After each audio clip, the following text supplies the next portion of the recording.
What's up, YouTube? It's your boy DW Reactions, and we back with another video. You feel me? So like, we gonna be reacting to funny just like funny shorts. Like he's gonna be watching like a lot of funny shorts. We gonna watch different shorts. Like he's gonna be watching different stuff. So let me make sure. All right, my audio is not too loud. All right, we good, we good. Let's get into this video. This is the first video about. Who are you waiting for? My friend? Listen, we know you're here to see an 11-year-old girl. She said she was 12. Who are you waiting for? My I friend? seen. I found. Listen, we know you're here. She said she was I 12. was just checking to see if I went viral. No? Okay. Oh God, I be doing that on my Let's TikTok check one though. more time. I ain't even gonna lie. I definitely be doing that. I was I ain't just even checking. gonna lie. I was just checking.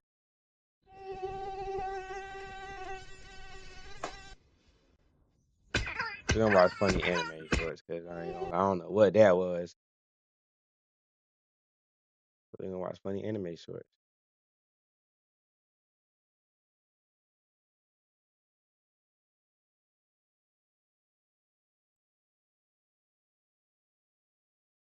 I ain't gonna lie, I just had a little slow moment just then. I ain't know how to spell animated.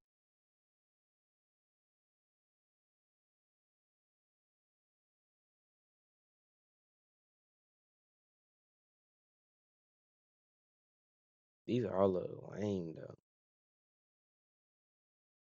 But you know what we gonna do? You already know what time it is then. Some more short horror film anime. You already know what time it is then. Oh, excuse me.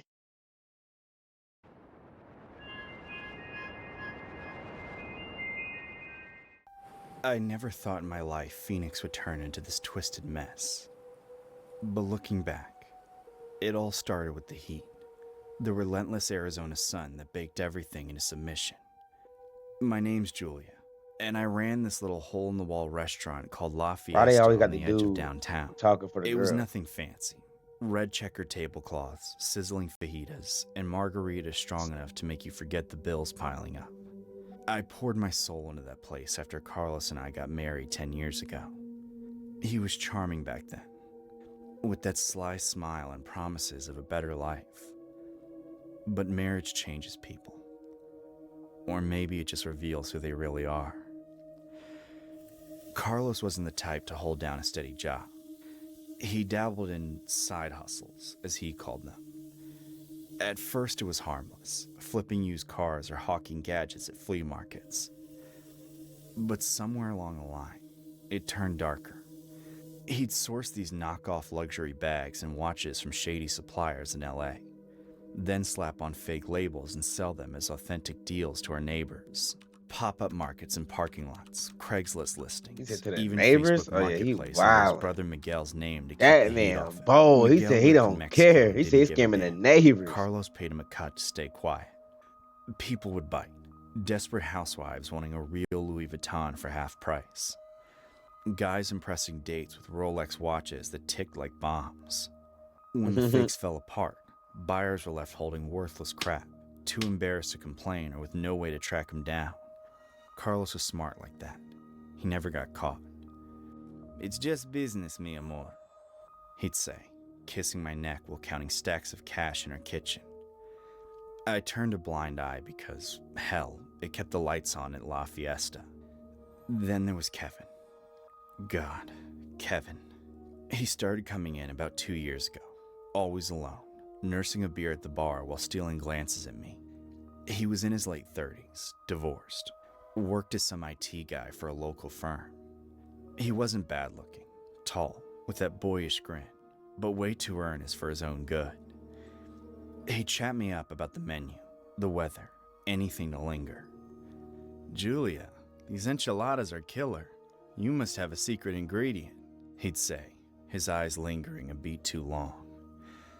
I knew he was smitten. Men like him wear it like a neon sign. I'd flirt back a little. I don't even know what that Harmless, smitten right? word means. It boosted tips, and honestly, it felt good to be desired after Carlos's wandering eyes. One slow Tuesday night, Kevin leaned in closer than usual. "Hey, Julia, you ever hear about those scam artists selling fake designer stuff around here? I read some complaints on Ripoff Report and Nextdoor. It sounded shady. I froze mid-pour of his refill. Nah, not really. Why do you ask? He shrugged, but his face lit up like he'd found buried treasure. Just educating myself, thinking of hosting a community meetup at the library. Teach folks how to spot counterfeits. You know, check serial numbers, feel the leather. Could save people a ton of money. My stomach twisted. Carlos had just unloaded a batch of Gucci bags the week before. I smiled tightly and changed the subject, but inside, alarm bells rang. That night, I told Carlos everything. He laughed it off at first, calling Kevin a lonely loser with a crush. But when Kevin's meetup started, flyers plastered around the neighborhood, posts on local Facebook groups, Carlos's sales dipped. People were wising up, whispering about that woman at La Fiesta's husband. No one connected it directly to us, but the paranoia set in. Julia, this cabron is killing my business. Carlos growled one evening, slamming his phone down after another canceled order. We were in the back of the restaurant, the smell of grease hanging heavy. He's got the hots for you, that's why. Thinks if you plays hero, you'll spread your legs for him. I rolled my eyes. What do you want me to do, ban him?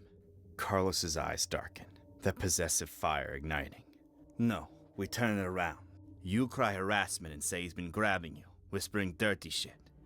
I'll catch him in the act. Problem solved. It sounded insane, but desperation makes you stupid. Our restaurant was barely breaking even, and Carlos's scams were our lifeline. Plus, Kevin's puppy dog eyes had started creeping me out. So I nodded. Fine, but nothing too crazy. The next time Kevin came in, I played it up. He ordered his usual tacos al pastor and tried his flirty routine. Julia, you're looking gorgeous tonight. That dress hugs you just right. I forced a blush, then leaned in like I was confiding. Kevin, you've got to stop. This attention, it makes me uncomfortable. His face crumpled. What? I didn't mean... Before he could finish, I raised my voice. You've been harassing me, touching me when I serve, saying things about my body. I want you out! Customers turned, murmuring. Kevin stammered. Julia, that's not... I just like you, okay? I thought... Get out before I call the cops! He bolted, red-faced, but not before muttering. This is bullshit. Perfect. I texted Carlos. Now. That night, after closing, I knew Kevin would circle back. He always walked home past the alley. And sure enough, around midnight, I heard footsteps. I stepped out the back door, pretending to take out trash. And there he was, looking wrecked. Julia, please, I need to explain. Those scams, your husband. Kevin, stop! I shouted, backing away like he was advancing. He wasn't, but perception is everything. Carlos exploded from the shadows, a hurricane of rage. You touching my wife, pinche gringo? He grabbed Kevin by the collar, slamming him against the dumpster. Kevin gasped, flailing. What the... Carlos, I know about your fakes. You're the one scamming. Shut your mouth! Carlos roared, his fist connecting with Kevin's jaw. Kevin hit the ground hard. I watched, heart pounding as Carlos snatched a cleaning hose from the wall. The one we used for mopping, still dripping with bleaching chemicals. He wrapped it around Kevin's neck, yanking tight. You think you can ruin me, cabron? I'll end you right here! The voice acting is crazy.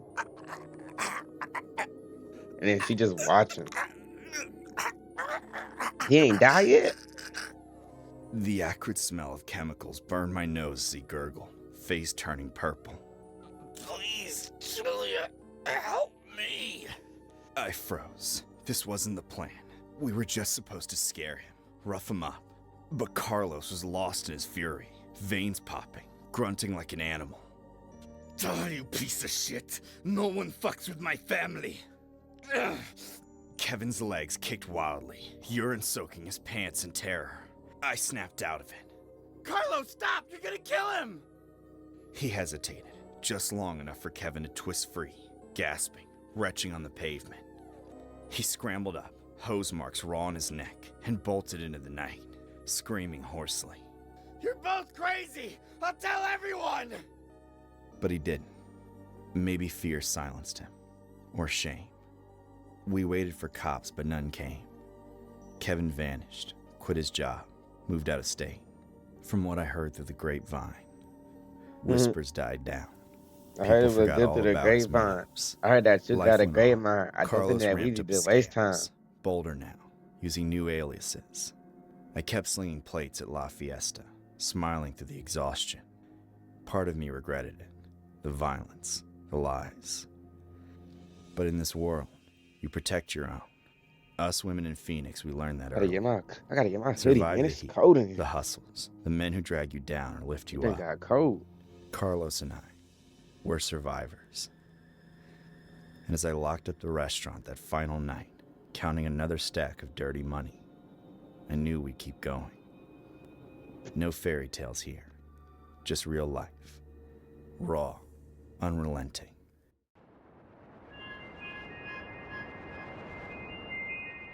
I just moved to Denver from the East Coast, chasing a job in tech that promised fresh air and better work-life balance. Colorado was supposed to be all about mountains, craft beer, and laid-back vibes. But after a few weeks, I was feeling isolated. I didn't have any friends yet. Just my apartment overlooking the Rockies and endless Zoom calls.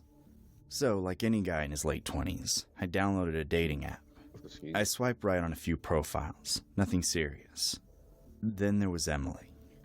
Her pic showed this cute brunette with freckles, smiling in front of snowy peaks or sipping coffee at some indie spot in Loda. That fits you look We alright. matched and chatted for a couple days. Light stuff, like favorite breweries and how she Watch it be a dude. How much y'all bet? How much y'all want to bet it's gonna be a dude? Watch it be a dude. I'm telling you, watch it be a dude. grown up in Boulder. She seemed normal, fun even. "You've gotta let me show you around. There's this killer spot up in the foothills. Dinner first?" She messaged one evening. I figured why not. It beat another night scrolling Netflix alone. We met at a farm-to-table place downtown. She showed up in jeans and a flannel shirt, hair tied back, looking effortlessly Colorado. "Hey, stranger. I hope you're hungry. Their bison burgers are insane," she said with a grin. She hugged me like we'd known each other forever. Dinner was easy. We talked about my move, how the altitude was kicking my ass, making me short of breath on simple walks. She laughed, a genuine belly laugh. "That's everyone's first month here. Drink more water, city boy." She shared stories about her ex, some guy who ghosted her after a year, and how she was over dating apps but gave it one more shot. "People are weird, you know, but you seem normal." I chuckled, flattered. "Yeah, well, I The way he tried." just chuckled. After paying the bill, she insisted on splitting it. We headed to her car, an old Subaru with stickers from national parks plastered on the back. "Trust me," she said, starting the engine. "The drive up to Lookout Mountain is worth it. She Stars started that like you've car never like she was seen." finna speed off. I was new to the area, so I went with it. The city lights faded as we climbed, winding roads flanked by dark pines. She finna set him up. She cranked up some indie folk playlist, humming along. "You ever think about how small we are out here? Like one wrong turn and poof, no one finds you?" she asked, glancing at me. I nodded, thinking it was just poetic mountain talk. Yeah, nature's humbling. We parked at a pullout, no other cars around. The air was crisp, moon full and bright. "Come on, there's a trail that leads to this bench. Best view in the state," she said, grabbing my hand. We walked in silence at first, our footsteps crunching on gravel.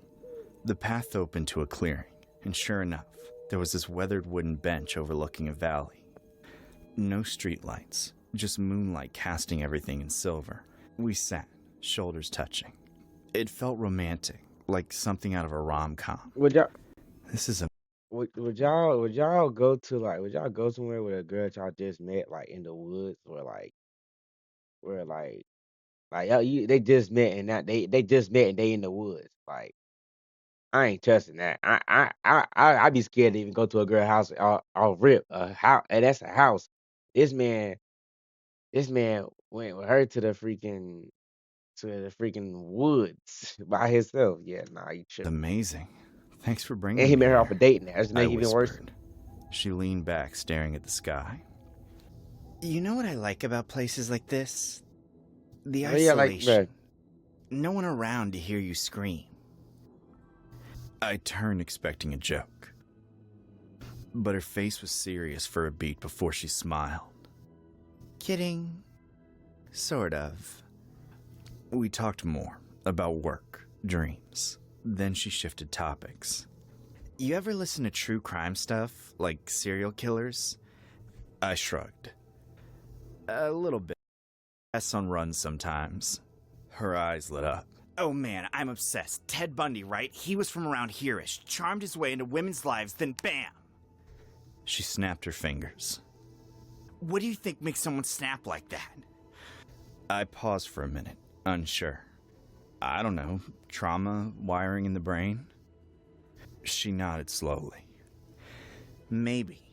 But sometimes I wonder, what if it's just curiosity? Like, could I get away with it? She tilted her head, watching me. Oh yeah, nah. I Leave. used to think I about would've getting away left. with stuff like that sometimes. I ain't gonna lie. You I know, would've. It's the yeah, perfect crime, yeah. See, look, no look at it. traces. My stomach tightened a little. Yeah, look at it. I would've left. That's dark. I would've You're left. joking, right? She burst out laughing. Yeah, why This she laughing wild like that? echoing cackle that bounced off the trees. It wasn't the same as her dinner laugh. It was unhinged, like something from a horror flick. Yeah, bro. Run. Oh, come on, lighten up.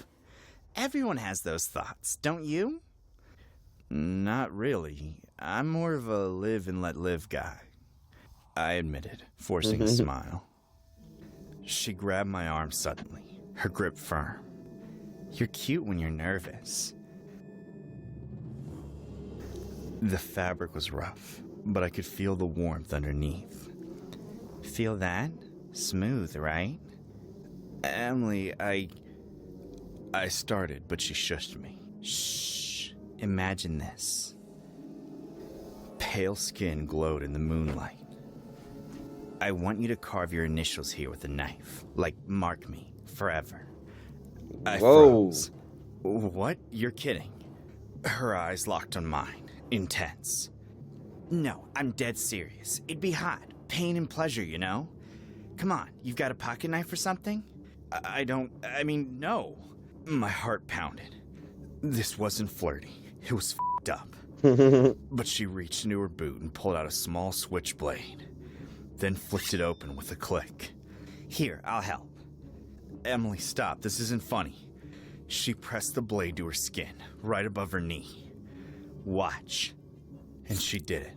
Slow. She carving his name a into. thin line of red bloomed as She she carved a carving his jagged name J for my into her. name. Oh Jason. nah. Blood welled up, trickling down her leg.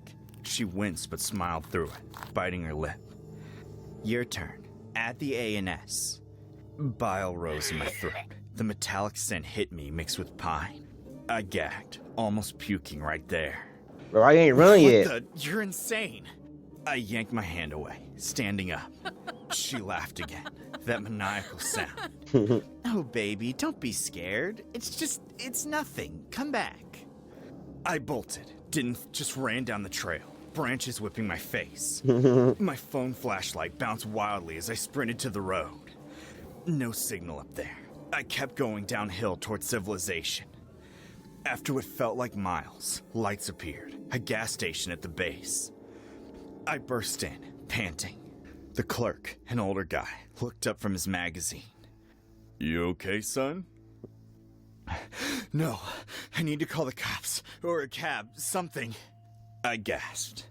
He eyed me warily, but handed over his phone. I dialed 911 and explained as best as I could without sounding crazy.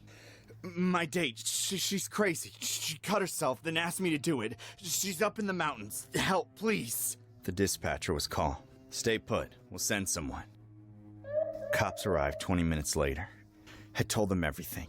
The app, dinner, the drive, the knife. They drove me back up, but her car was gone. No sign of her. Look into it. But if she's not pressing charges, one officer said. Back home, I blocked her on the app and changed my number. I couldn't sleep for days, replaying it. The way her laugh echoed. The blood on her thigh. I Googled her name later. Found nothing alarming. Just a LinkedIn profile. Maybe it was all a game to her. Some twisted thrill. This story has been inspired from a real-life experience shared by one of our subscribers. Oh, shoot. This is what they said. I once went on a date with a girl who, after dinner, offered to show me around since I was new in town. She drove us up into the mountains, and eventually the road got darker and emptier. No houses, no streetlights, just us. Out of nowhere, she brought up serial killers, and casually mentioned how she sometimes wondered what it would be like to get away with something like that. That line has stuck with me ever since. And I was stuck with me too. I ain't even gonna lie.